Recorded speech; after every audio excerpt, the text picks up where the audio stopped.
Et salut mes Sixalos, j'espère que vous allez bien. On se retrouve aujourd'hui pour un nouvel épisode de Pokémon Blaze Black de Redux. C'est l'épisode 5, donc petit résumé très vite fait. On a eu notre 5e et 6e badge au dernier épisode et on s'était arrêté juste avant Vaguelon, qui est une ville de post-aventure des premiers jeux. Mais voilà, on avance tranquillement et en avançant un peu plus loin, on voit Cynthia et un membre du Conseil 4 discuter. C'est vers elle qu'on va devoir se rapprocher pour avoir des informations sur les deux Pokémon légendaires Zekrom et Reshiram. Parce que voilà, dans le dernier épisode, la Team Plasma nous a parlé qu'ils allaient utiliser la puissance de dragon. Et les dragons qu'on connaît dans cette région sont plutôt Zekrom et Reshiram. Donc on va essayer d'avoir des informations sur un dragon quelconque ou sur ces dragons-là, pour savoir comment ils comptent utiliser leur puissance, qu'est-ce qu'ils comptent en faire. Enfin voilà, donc on va en apprendre davantage sur ces dragons légendaires.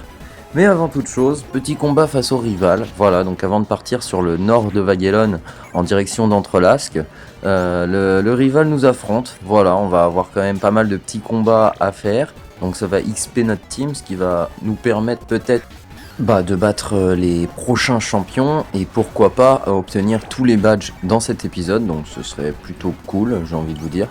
Donc si on arrive à le faire, ça c'est top. Au moins comme ça on aura juste la fin de l'aventure à faire et le post-league.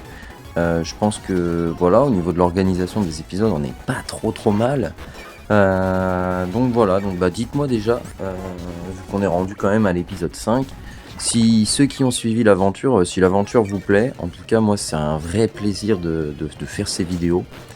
C'est un jeu qui me tient particulièrement à cœur étant donné qu'ils sont tous disponibles dans le jeu. Comme je vous l'avais dit, il y a les 649, donc ça reste quand même intéressant. Moi les 5e génération, c'est vraiment la dernière génération qui était dans mon enfance pour Pokémon. Et après j'avais complètement lâché pour la suite. Mais voilà, donc c'est vraiment les 5 générations qui ont bercé mon enfance, donc c'est vraiment top en vrai. Donc dites-moi déjà si ça vous a fait kiffer, et puis si ça vous fait kiffer, n'hésitez pas à like les épisodes, n'hésitez pas à vous abonner si c'est pas fait. Vous pouvez également dire en commentaire s'il y a des ROM Pokémon, si vous y connaissez, si vous voulez que je tente une aventure, même que je fasse une aventure en Nuzlocke, je serais même prêt à commencer par le premier jeu, donc pourquoi pas faire un Nuzlocke sur Rouge-Feu. Je me suis dit bon vas-y, quitte à faire un défi Pokémon, pourquoi pas faire ça. Ça peut être intéressant. Donc n'hésitez pas à me le dire en commentaire. Un peu plus loin, sur la route, voilà, vous allez voir que du coup, on a rencontré Cobaltium. Donc Cobaltium, au final, c'est un légendaire qui est niveau 80, donc on va tout faire quand même pour aller le capturer. Il va nous servir pour la ligue, notamment pour le combat face à la Conseil 4 de type Psy. Du coup, on va essayer de le capturer quand même. Donc ça a pris un peu de temps. Mais j'ai réussi, avec un peu de patience, on réussit toujours. Et Cobaltium rentre dans l'équipe, donc là on a un 80 dans l'équipe, ça c'est plutôt top. Donc de retour à Entrelasque, nous partons en direction l'ouest d'Entrelasque pour aller rejoindre du coup la 7e arène dans l'autre ville. Donc là on part sur l'est, mais là comme par hasard, on tombe sur 2 sbires de la Team Plasma, un chef et un sbire. Et là c'est parti pour un combat duo avec mon rival. Donc on va essayer tout simplement de gagner ce combat le plus rapidement possible pour pouvoir atteindre la 7e arène, parce que je pense que le temps presse.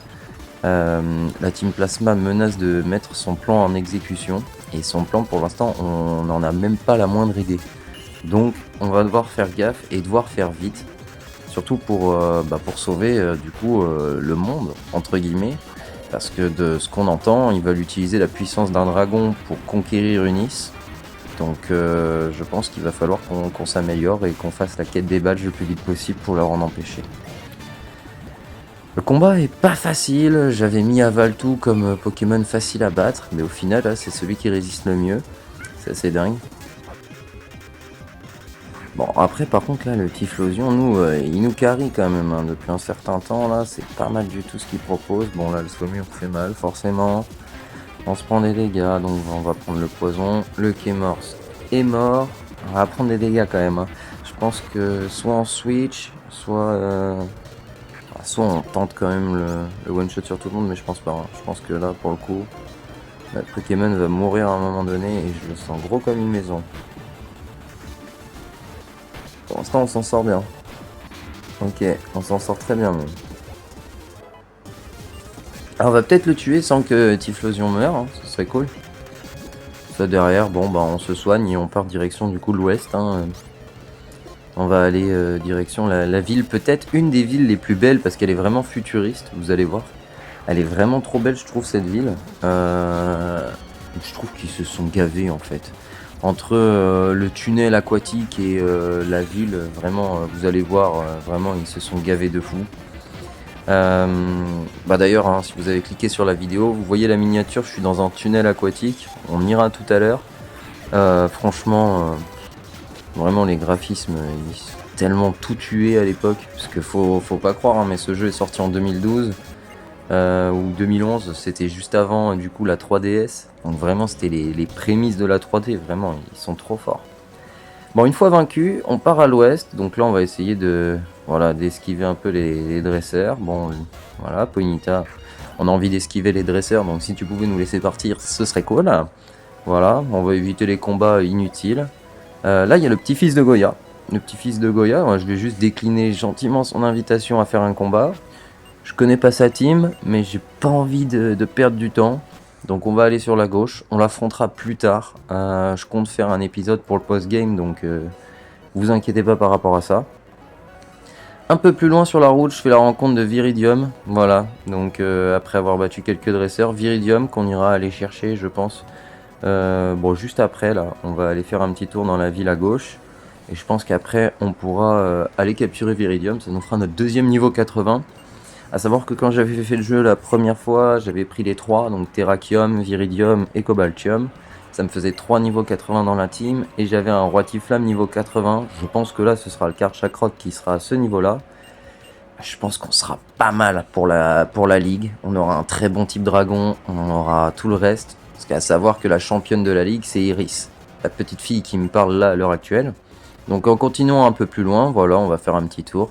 Voici, je vais vous montrer l'arène. Peut-être la plus belle arène du jeu, concrètement, avec les dragons et tout. Mais moi, je suis un bandeur de dragons, les gars. Moi, type dragon dans Pokémon, vraiment, c'est mon type. Genre, vraiment, waouh. Si je pourrais faire une team dragon dès le début du jeu, je ferais que ça. Vraiment. Bon, par contre, une fois arrivé sur les combats contre les types fées ou les types glace, ah bah là, je me fais détruire. Mais en vrai, c'est vraiment le type que je kiffe le plus. Hein. Je pense que je serais champion d'arène dans l'univers Pokémon.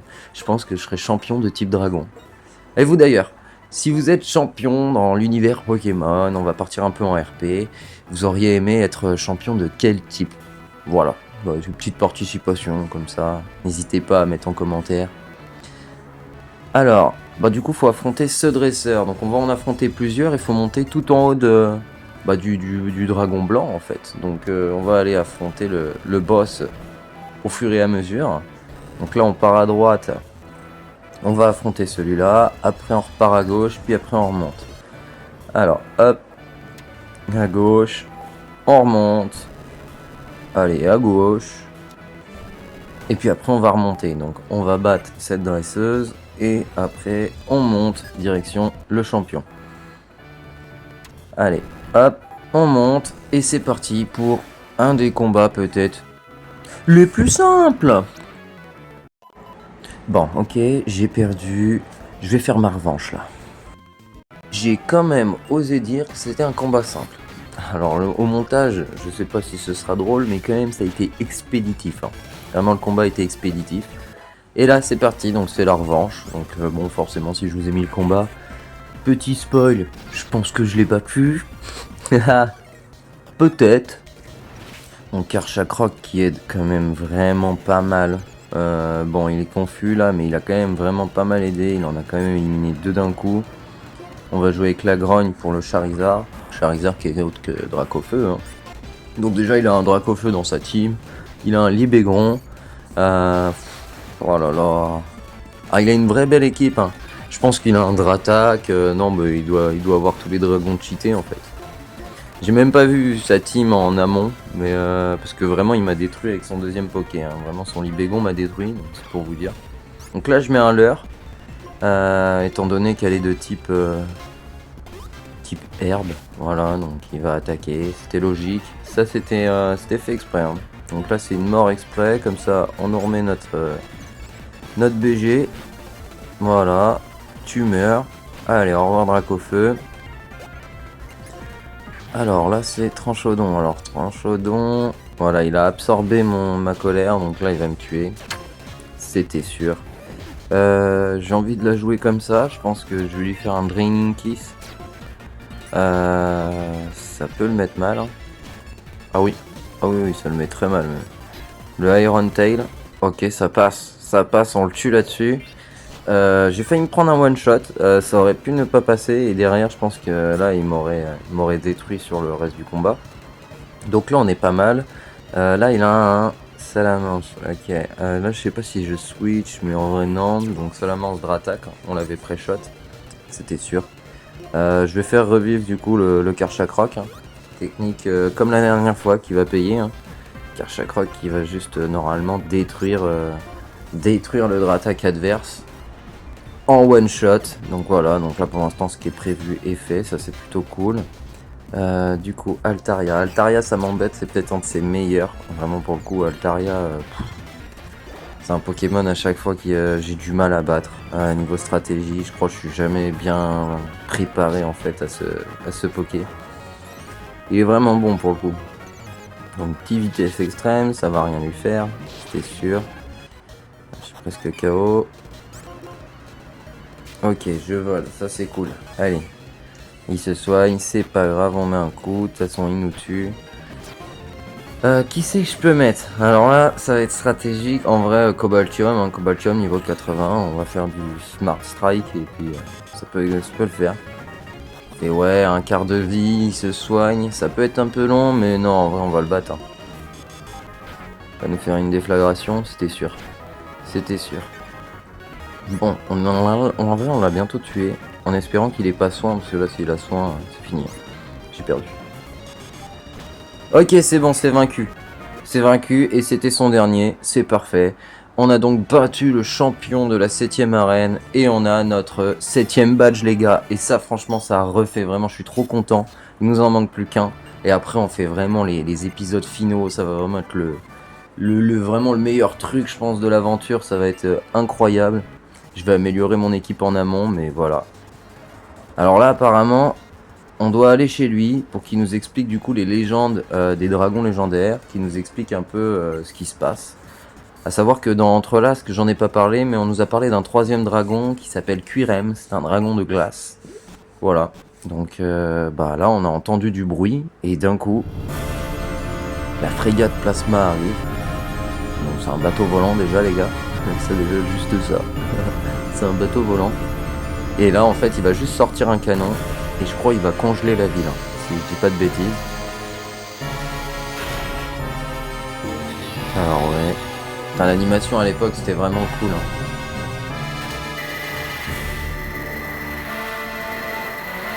Donc là bon j'ai pas mis en accéléré, je voulais vraiment profiter de l'animation. Je pense qu'on profitera de toutes les animations de toute façon dans tout. Voilà, dans toutes les vidéos, dès qu'il y aura une animation. On se la mettra quand même normal. Ok, pour le reste du jeu, je vous le mets en accéléré, mais là, on profite. Et c'est vrai que c'est vraiment stylé pour le coup. Hein. C'est stylé, mais ils ont congelé toute la ville du coup. Donc la Team Plasma débarque sur la ville pour aller chercher un pointeau ADN apparemment. Ce pointeau ADN en fait va juste leur servir à fusionner Quirem avec un des dragons qu'on parlait juste avant. Donc Reshiram ou Zekrom. Ça dépend après de la version du jeu. Nous en l'occurrence, ce sera Zekrom. Donc le dragon de foudre. Donc on va soigner notre team et on va aller affronter tous les petits sbires en fait de la team Plasma. Donc là voilà le premier. On va aller affronter, je crois il y en a 3 ou 4 en tout et il y a un sage à aller battre. Donc bon on va aller les chercher. Donc ouais la ville elle est impraticable. Vraiment c'est une patinoire olympique le truc. Mais bon. On va affronter les dresseurs, on va les battre assez facilement, voilà, comme vous pouvez le voir, c'est des dresseurs qui ont genre 2 à 4 Pokémon grand max, là pour elle il y en avait 2. Bon bah voilà, hein, juste Karchakroc ou qui que vous voulez détruit toute la team de la team Plasma à chaque fois quoi. Même Typhlosion en fait, ça dépend, j'alterne vraiment entre les deux. Gardevoir, ok. Est-ce que c'est une bonne attaque? Est-ce qu'on lui apprend? Non, hein. Ça m'intéresse pas. Soloshi, Soloshi. Je sais même plus comment s'appelle l'évolution de Bon, ce Pokémon là, je m'en souviens même plus. J'ai Trioxide, j'ai Soloshi, mais j'ai pas celui entre les deux. C'est pas grave. Troisième combat. Donc lui c'est pareil, vous voyez, 3 Pokémon. Et là il y a le Sage. Donc le Sage qui a une équipe qui est quand même assez pénible quand même à aller affronter. Donc là ça va, j'ai juste un très mauvais call parce que forcément bah c'est ma faiblesse. Il a Plante qui prend le dessus sur mon type sol et il a la glace qui prend mon dessus sur mon type dragon. Donc vraiment pour le coup c'était ma double faiblesse. Donc j'ai fait un très mauvais lead mais c'est pas grave. Parce que derrière on va punir avec Typhlosion. Typhlosion qui va peut-être passer 60 avec ce combat, ce serait cool. S'il le passe pas, bah c'est pas grave. On le fera XP de toute façon au fur et à mesure de l'aventure. Parce que de toute façon entre la 8ème arène, la frégate plasma et la ligue, il va y avoir tellement de combats et des combats tellement importants et stratégiques et on pourra pas les gagner aussi facilement qu'on le croit. Donc il va falloir XP un peu tout le monde, va falloir vraiment s'entraîner et essayer de construire une équipe solide. Parce que à savoir que sur la ligue il y a quand même 5 combats enchaînés. 5 combats, donc forcément quand les Pokémon sont beaucoup utilisés, ils peuvent plus forcément attaquer. Donc là va falloir un peu diversifier la team de façon correcte. Donc là c'est pas mal, on prend quand même pas mal le dessus sur lui, c'est cool. Une fois qu'on l'aura vaincu du coup, normalement il déguerpisse, il n'y a pas de souci avec ça. On aura le champion de l'arène du coup qui viendra nous donner le pointeau ADN, parce que là ils sont en train de le rechercher dans la ville, c'est pour ça qu'ils ont attaqué. Il nous le donnera en main propre, tout simplement parce qu'on est meilleur que lui. Là sa ville s'est fait attaquer donc... vaut mieux pour lui. Alors. Bon, là, le Dimoray. Bon, Dimoray, t'es au courant que j'ai le dessus sur toi? Voilà. Ah, il avait... Ok, il a la ceinture... il a la ceinture force, donc ce qui lui permet de pas prendre de one-shot. Mais normalement, là, c'était du one-shot. Ah, pas mal, hein, l'utilisation d'objets. De toute façon, le jeu est devenu plus compliqué, donc l'utilisation d'objets est forcément plus dure. Et là, comme je vous l'ai dit, il nous donne le pointeau ADN. Et peut-être 3 secondes après, là, comme vous pouvez le voir, donc le mec me donne le pointeau ADN. Et boum, le trio des ombres. Les fidèles serviteurs de Gétis, le PDG, on va dire, de la Team Plasma, nous pique le pointeau ADN. Donc c'est un truc, c'était une relique qu'il avait depuis des années. Ça venait de famille en famille en famille. Et moi, je l'ai perdu en 30 secondes. Voilà. C'est ok? Est-ce que c'est bon pour vous? Voilà. Bon, on soigne notre team et on va aller affronter le trio des ombres. Trio des ombres qui est quand même relativement simple pour l'instant. De toute façon, on sera amené à les réaffronter. Et voilà quoi. Donc là, Chiren et notre rival nous appelle, nous parle de la 8ème arène. Donc on va partir en direction de la 8ème arène. Voilà, donc Chiren vient, il nous en parle, il nous dit de partir à Vaguelon. Une fois à Vaguelon, juste avant le tunnel, notre rival nous appelle et nous souhaite bonne chance en nous disant qu'il est déjà arrivé. Et je vous parlais d'un tunnel les gars, peut-être mon endroit préféré dans la région. Regardez-moi ça. Regardez-moi comment c'est trop stylé. En vrai c'est stylé de fou, hein. Vraiment ils se sont gavés. Regardez-moi ça là. Petit changement de caméra et tout. Ah vraiment l'endroit est top, hein. Vraiment mon endroit peut-être préféré, franchement ouais. Après je dis ça, et il y a des endroits qui sont cool aussi.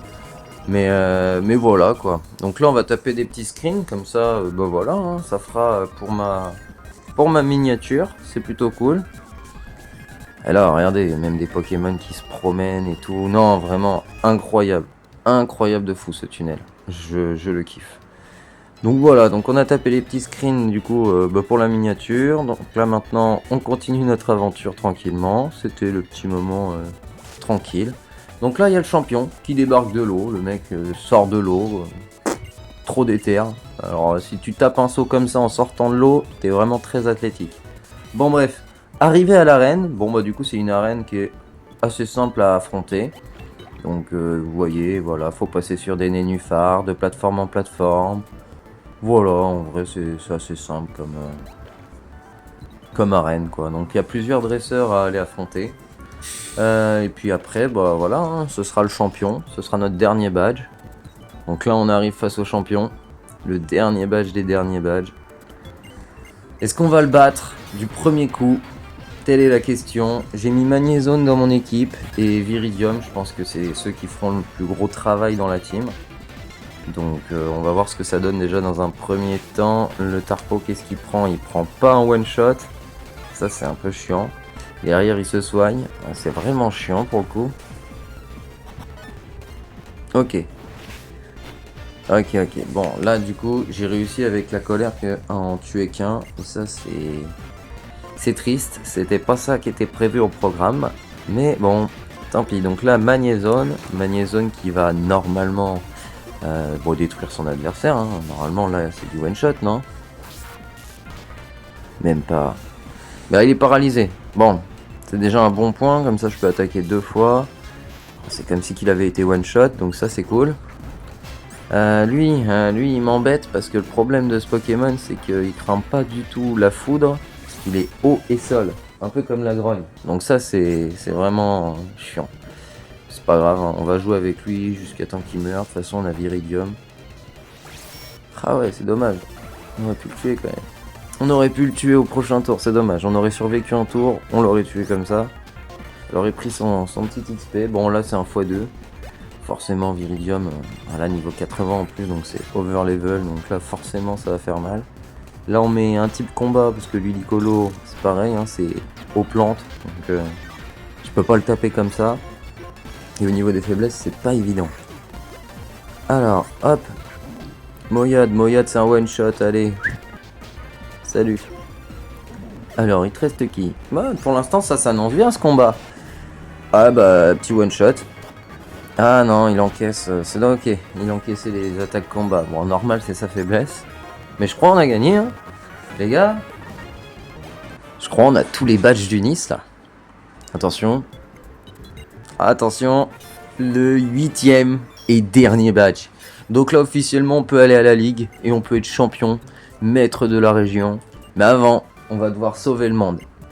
Voilà, donc normalement, hein, si je dis pas de bêtises, ils vont nous dire de partir en direction de la route 22. C'est là où se situe du coup la base de l'ennemi. Bah, sans vous mentir, je pense qu'on ira faire ça dans un autre épisode, celui qui suivra. Moi, ce que je voulais, c'était vraiment finir la route des arènes. Donc là, c'est chose qu'on a réussi. Là, on va juste devoir partir à la base de l'ennemi. Donc voilà, en tout cas, merci à vous d'avoir regardé jusqu'ici. Vous êtes des boss, les mecs. On fera tout ça dans les prochains épisodes. Donc en tout cas, merci à vous, mes Sixalos. Je vous souhaite à tous et à tous de très bonnes vacances d'été. Et à bientôt pour l'épisode 6, mes Sixalos.